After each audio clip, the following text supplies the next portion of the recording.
So today is Friday, and as of Monday, it's been a total of 2 years since I've been doing YouTube. And to tell you the truth, I've been pretty unsuccessful. I haven't had anything that really popped off yet.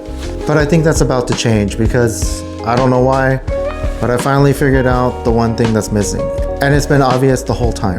If you're like me as a small YouTuber, I guarantee you've probably watched countless hours of videos from professionals telling you how to increase your watch time hours, how to gain subscribers. You need to do this. You need to add these tags. They tell you to find your niche. It's going to take 100 videos. There's just all this information that they give you. I feel like I've tried everything under the sun. And for me, myself, none of it has worked. I know what you're thinking. How the hell is this guy going to fix my problems when he can't even do it for himself? And when you listen to what I'm going to say, I'm sure it will all make sense. So the first thing that I realized on this YouTube journey is there isn't one way to do things. I've seen people that do cinematic vlogs like Casey Neistat. I've seen people attempt talking heads with a beautiful studio in the background, really nice lights, 45-degree angle. You have the little Rembrandt right here, countless things. And the thing about it is, no matter what kind of style of video you make, they're all different. You have the potential of making an impact no matter what style you choose. And just my advice on it, I really think it depends on your audience. For example, I do some social media for a local coffee shop, and I was doing some videos of, like fast cuts, what people like for short form.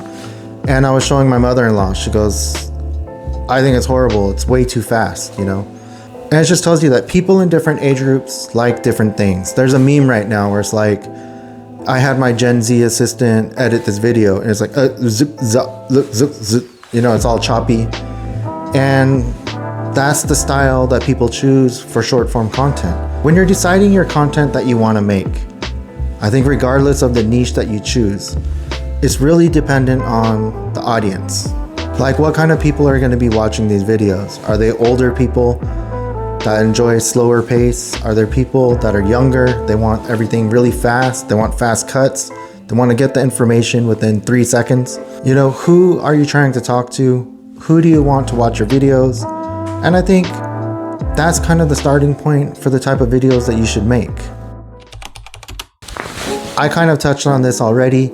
It kind of goes back to the first example, but you really need to control your edit. So I know a lot of people tell you to keep people's attention.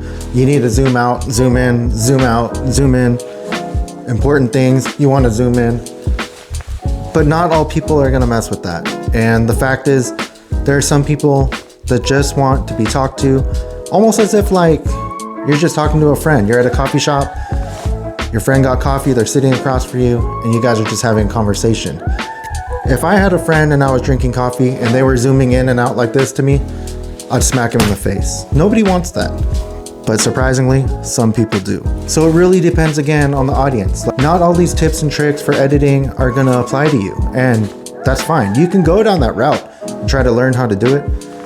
But the fact is, it's probably not gonna help your retention. It's probably not gonna help your videos if it's going to the wrong people.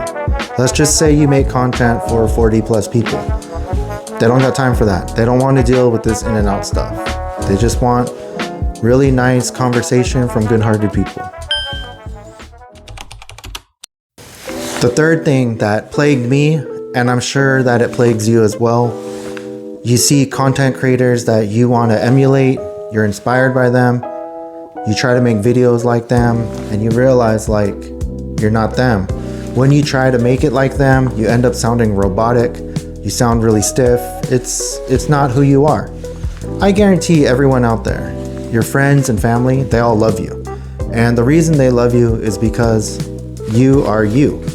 It's not about me trying to be someone else. Again, this coffee example, if my friend tries to invite me for coffee, I go and meet him. It's not gonna be me showing up as Casey Neistat. It's not gonna be me showing up as Mr. Beast. They called, asked if I wanted to hang out because they want to hang out with me. So that's the thing, it's hard. You look at that person in the mirror, you think, dude, you're not a YouTuber. There's no one that cares about what you have to say. They don't like you for you.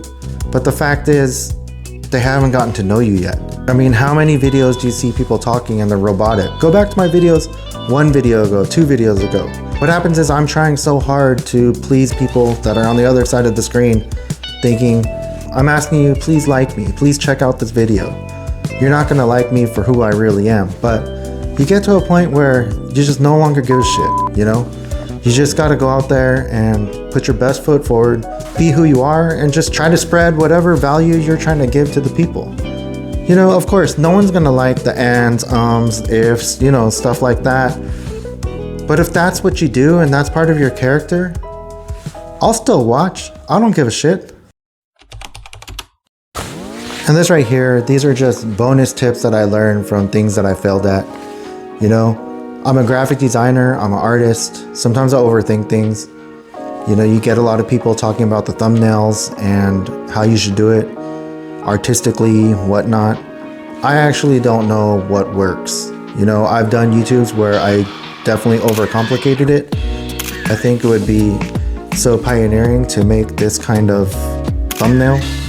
But to tell you the truth, I think it also depends on your audience. If people are looking for like a Darman type video, you gotta have the shocked face. And if you're gonna do a Mr. Beast type video, you need to have money in your hands and things like that. But it really depends on your content. Again, it's not gonna apply straight across the board. It's really gonna depend on who your audience is and what they like. There's some people that are minimalist and they just want a screen capture from your video, and that works. So I would just tell you, like, don't overcomplicate things. I know it's hard. I know that YouTube is frustrating. Trust me, I'm frustrated all the time. I'm making this video, I'm frustrated. But I know that it can work, and I guarantee I've watched people make videos, and eventually they do actually make it. It's just a matter of time. So one thing that you're always going to hear experts talk about is consistency. And consistency, it truly does matter. You do need to show up and give this a shot. I mean, you do have to upload your videos and hope for the best. And the more you do it, you do get better. You get more comfortable talking to the camera.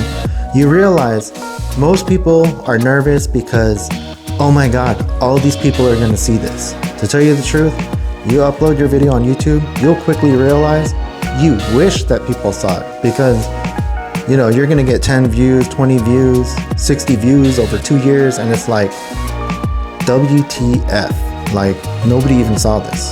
So you have to get that out of your head to even be worried about that part. And eventually, you keep on failing enough, you're gonna forget people even watch these videos. What I will tell you is that you can consistently practice the wrong things and get good at it. So you can consistently make crappy videos, upload them every day. You can consistently do crappy edits. You can consistently get good at making horrible content that nobody wants to watch. Or the one thing that experts say, which I truly agree with, is like, you just try to get better every time. You got to take a step back. You know, watch your videos and just think, is that even any good? Or like, was I bored? And you're gonna hear yourself, you sound like a robot, or like, that doesn't even seem like me. That's how you know that you're doing it wrong. The minute that you feel like, that's not even anything like me, I think that's the dead giveaway that like, people are gonna know. Because you're probably not a trained actor. You probably do suck at this, and it probably shows. But it's okay to suck as yourself, and it's okay to show up as yourself trying to learn. I don't think there's anything wrong with that. But when you suck and you try to come off as like you're a professional and you know all this stuff, like, it's a dead giveaway. As consistently as you upload your videos, consistently just try to get better, because it's a miserable place when you keep on making the same damn thing and it just sucks. So I know, as a struggling YouTuber, you don't have to take my advice, but I really do hope all of us get it, because it seems like an amazing place to be, right? Having a successful YouTube channel. Don't give up. I know that there's days when you just don't feel like trying, and you go into this hibernation mode of like, starts off 2 days, you didn't think about YouTube or filming anything. Then you come back a week later, and then you disappear for 2 months. I get it. It's because you got in your head. But, if you just consistently try to get better, think of like how you can make your video a little cooler for people that you want to see it. Maybe people like you, I think it's going to work. So I don't know about you, but that's what I'm going to try. I'm going to try to just be me. If you don't like me, you didn't watch my videos anyway. And if you do like me, subscribe. They tell you don't ask people to subscribe. I don't care anymore. Subscribe. Watch this whole damn thing. All right. Thank you so much. I'll see you guys next time. Peace.